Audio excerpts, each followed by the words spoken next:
Hey folks, I'm Andre, also known as Meddler. And I'm Paul, aka Pabro, the newish EP for League. Today is Thursday, August 8th, so as usual, anything that happens after today won't be covered. Now, for this dev update, we'll be doing something a little different. We don't have a lot of, really chunky new topics to share, so we're going to be answering some questions we've received from many of you instead. We'll be back with a regular dev update in September though. So, let's get started. Okay, so question for you, Paul. Okay. From a player in North America. I've been playing Swarm since its release. Will it be permanent? What about Arena? All right. At the time of this recording, you have all spent over 49 million hours fighting the Primordians. We saw a lot of good player feedback, taking notes for future modes, especially from players looking for ways to play League outside of Summoner's Rift. We want to replicate all the fun and success of Swarm in new modes in the future, so thank you for playing. We haven't decided on Arena's future yet, but we'll be able to talk more about it in our State of Modes update, which includes coverage of Swarm, Arena, ARAM, and the future of modes in general in our next update. All right. So let's go on to this question from Korea. Streamers are having their games sniped by people looking to manipulate the game's outcome. What are you doing to fix this? So we do not condone this abuse, and we're serious about fixing it. We've just shipped some changes in patch 14.15 to make the penalty for declining queues more severe. First penalty now starts at 2 declines instead of 4, leads to a 5-minute suspension, that then ramps up to 30 minutes and then 12 hours. We want to see how this change lands. We're certainly open to additional changes to how the decline functionality works if needs be, but there are some trade-offs from those to things like increasing time to get into game, or putting AFK players into lobbies, making those eventually get reset when they auto-dodge. So, keeping a close eye on the problem, open to further changes if needs be, but there's a bunch of complex trade-offs for us. This one comes from Europe. It feels like ADCs have taken over the game recently, and now I have to play them mid. Is this going to get changed anytime soon? So we made some changes to ADCs at the start of Split 2 to try and address some long-running satisfaction problems amongst ADC players. That's had some unintended consequences though, and we've seen ADCs get a lot more play and high MMR and pro play in other lanes. We've got some changes in flight right now that should be live by the time you see this video in 14.15 and 14.16 to bring their power back down. This is one of those cases where what we're looking to achieve and what we actually achieved didn't quite line up, unfortunately. But as with all these sort of situations, if we miss the mark on something, we'll go back, keep working on it, try and stick the landing better. So, from players in China, it feels like my games are decided by how many fill players there are, especially in Diamond Plus. Are there plans to make autofill players on each team equal? We care that when you load in, both teams feel like they have an equal chance of winning. So by the time you're hearing this message, we'll have shipped changes in mid-August that should better balance the amount of autofilled and secondary players in each team. Now, matchmaking is something we saw a lot of questions on, so we'll do a deeper dive in our next dev update. From Brazil, can you bring back honor opponents? I mean, short answer, yes. In September, you'll be able to honor opponents again, and you'll be able to honor multiple teammates. We're making some other changes to the honor system as well. We'll talk about those more soon. Okay, next up we got a question from a player in LATAM. Are you doing anything to fix people entering my games? Not you specifically, Andre, but for everybody else on the planet, we definitely want to make changes here because it sucks when it happens to us too. It's a difficult space to get right, but we're making some changes to our detection systems to improve this. We'll have to focus more on a total set of behaviors across more games and things like selling items to buy fairy charms, wasting ult on cooldown, report rate over many games. We're gonna have to study a lot. This work is still ongoing, but we are optimistic that it should have a much higher success rate of detecting griefers.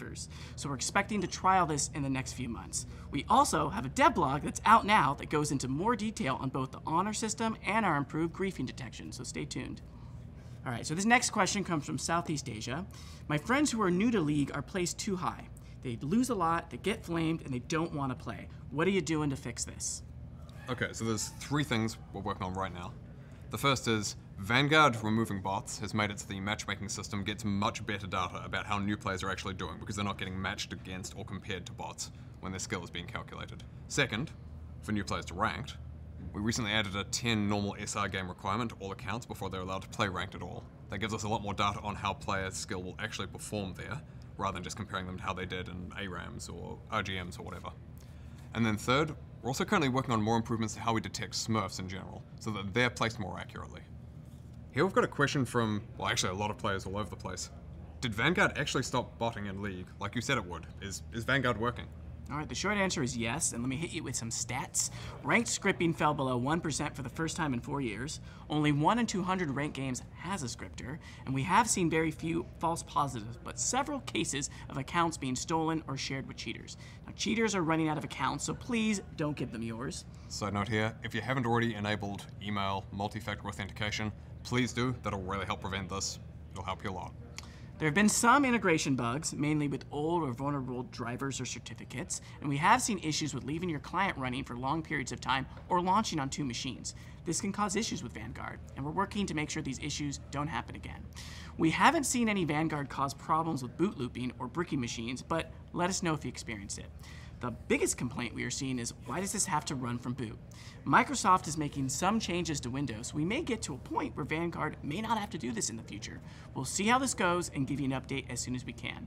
We're starting to see bad actors move to Mac, so Mac Vanguard should be coming soon. You can read about that and more today in our dev blog made by our wizardly Vanguard team. Next, we have a question from a player in North America. Do you have an update on the Champion Mastery emotes that you promised you'd be updating? We do. We've gone through a few explorations, but we've landed on this. Now, our goal was to respect the previous design players' love while figuring out a way to make them look different and updated. We want to get your feedback on this new version, so please do let us know what you think. All right, Andre, here comes another question from players in Oceania, which I believe you're familiar with, yes? Okay, why do you force champions into existing thematics? So a lot goes into the process of selecting what theme we're going to use for champion skins. Sometimes that's an existing thematic that players really want to see a champion in. Sometimes that's particular aspects of a champion's personality or whatever. But we are going through a bit of an update right now where we're going to put less focus on existing skin lines, as our starting point at least, and a bit more focus on, hey, what does this particular champion need from a new skin?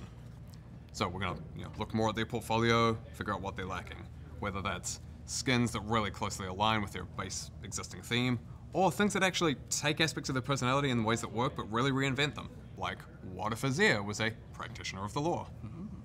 We want to have that wide range of vibes and just like feel for these skins in ways that still make sense for the champion they are.